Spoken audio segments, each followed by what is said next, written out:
you can carry on eating quietly, and we'll have David Bathgate offer the toast to the wonderful Lassies, which is David. Thank you, David. I should explain to the people that haven't been around already that Julie has an infection in her sinuses and decided not to come. So I invited Mair here from Boulder, Colorado, to join us. She's the granddaughter of one of my early climbing partners and is studying at KB. Some of you will have met her at the Summit C23 auction, and she'll be joining the expedition in Iquitos,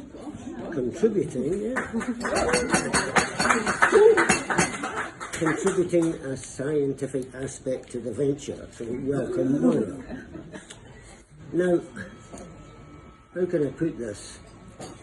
Perhaps I should just start with an apology. This isn't going to be your usual light-hearted toast to the Lassies, I'm afraid. I'm afraid it's going to be a bit dark. Yeah. So in 2022, it was not only a disastrous year for the UK, but also for the Ukraine, with the commencement of the Russian invasion on the 24th of February. COP27 in Sharm el-Sheikh was another cop-out.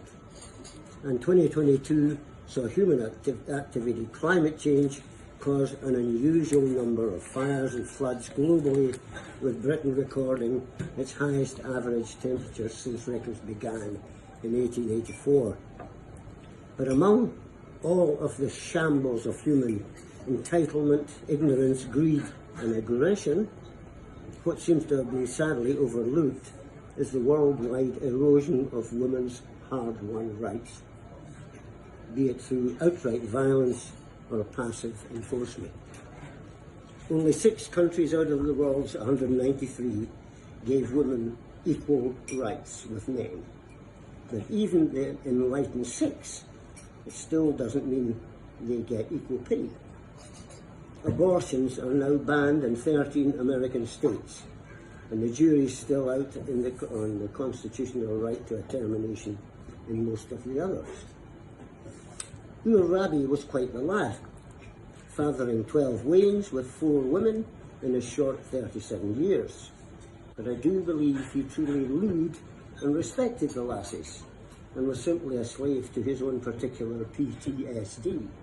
That's poets' testosterone syndrome disorder. Although Scotland is far from perfect, I hope that the women here tonight are of the opinion that it's one of the better places on the planet for females to live.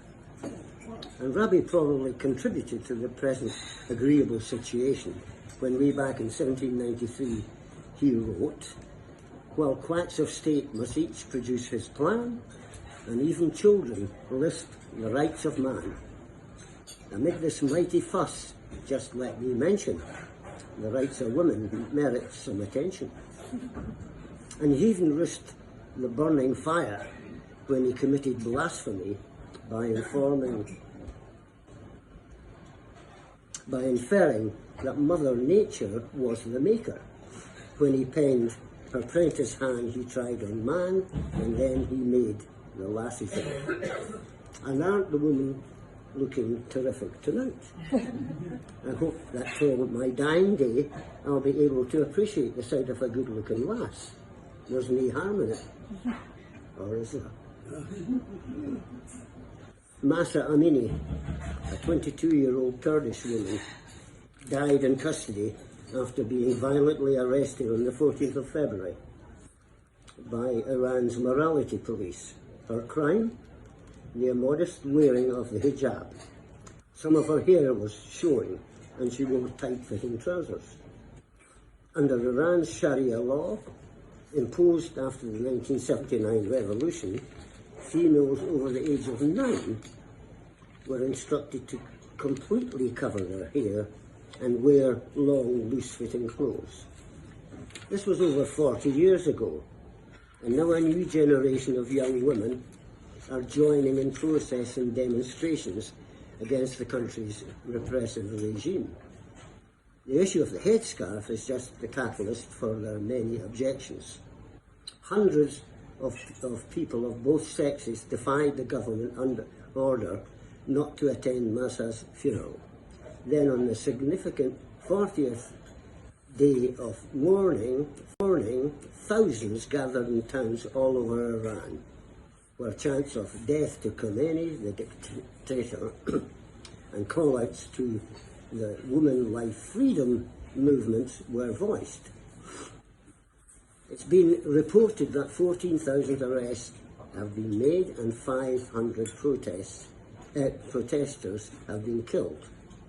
Some high-profile females have bravely put their bare heads above the parapet.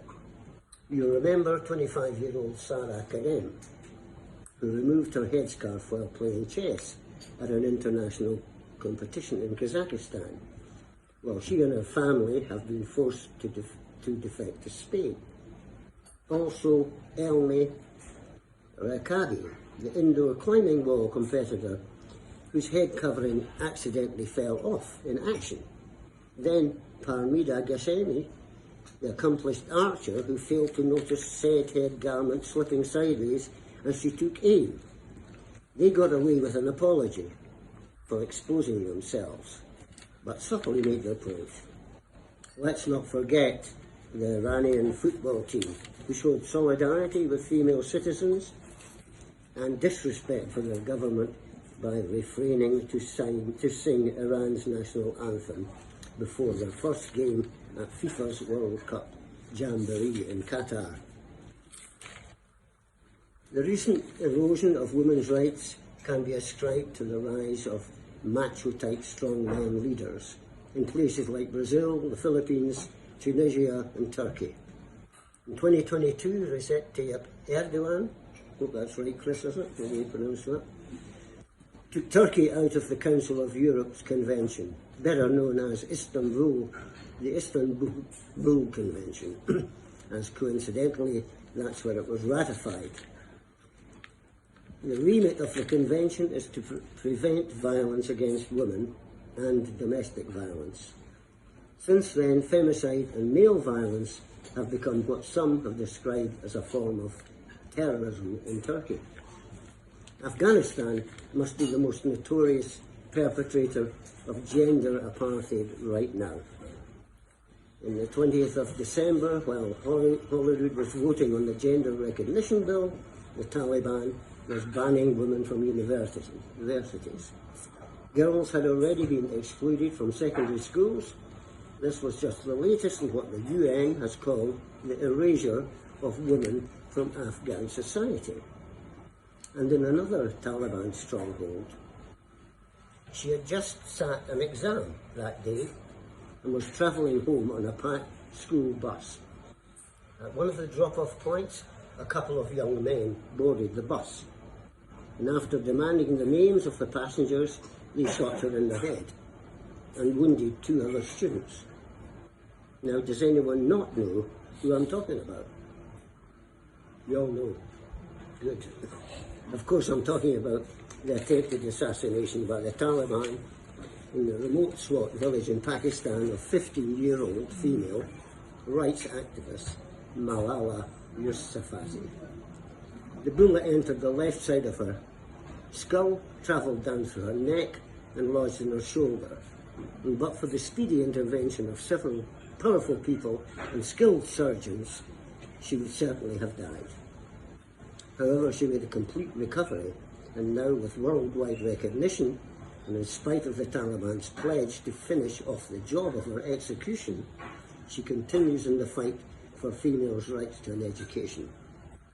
Her father always maintained that she was a special individual, and he would never clip her wings. Since the trauma of her injuries, she sprouted flight feathers, becoming at the age of 17 in 2014 the youngest ever Nobel laureate. and nowadays she tours the world as a UN peace envoy. Who would have thought that in this 21st century women would still be campaigning for equal rights, let alone fighting against a pathetic upsurge in toxic masculinity? Would the gentlemen in this room please be upstanding and join me in a toast to the courageous lassies and wish them Mair strength to their airns. To the lassies. Sorry, no, please. A bit larger, please. Well done, Dave.